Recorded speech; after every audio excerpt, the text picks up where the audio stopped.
بسم اللہ الرحمن الرحیم۔ حقوق العباد کے حوالے سے سچی توبہ یہ ہے کہ جس انسان سے جس انداز میں بھی زیادتی کی ہے، زندگی میں اللہ نے یہ احساس دے دیا تو اب جا کر اس سے معافی مانگے، اس کو راضی کرے، اس لیے کہ جس وقت تک بندہ معاف نہیں کرے گا، راضی نہیں ہوگا، کل قیامت کے دن رب تعالیٰ بھی معاف نہیں فرمائے گا۔ اور جس کو یہ احساس پیدا ہو جائے زندگی کے اندر اور اس معاملے کو وہ کر لے تو بڑی ہی خوش نصیبی والی بات ہے،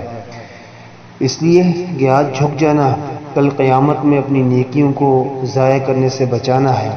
ورنہ جس سے زیادتی کی وہ ہماری یہ نیکیاں لے جائے گا اور ہم دیکھتے رہ جائیں گے۔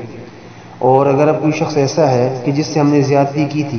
اور اب وہ دنیا سے جا چکا ہے، اس کا حل علماء نے لکھا ہے کہ انسان کو چاہیے کہ اب اسے کثرت کے ساتھ اصالہ ثواب کرے، قرآن پڑھ کر، درود شریف پڑھ کر، ہدیہ صدقہ خیرات کر کے، تاکہ کل قیامت میں جب اسے بتلایا جائے کہ فلاں نے آپ کو اتنا اتنا ہدیہ کیا ہوا ہے تو وہ انسان خود بخود ہی جو ہے اس کو معاف کر دے۔ اس لیے حقوق العباد کے حوالے سے یہ مسئلہ ہمارے ذہن میں رہے کہ جب تک بندہ معاف نہیں کرے گا، رب تعالی معاف نہیں کرے گا۔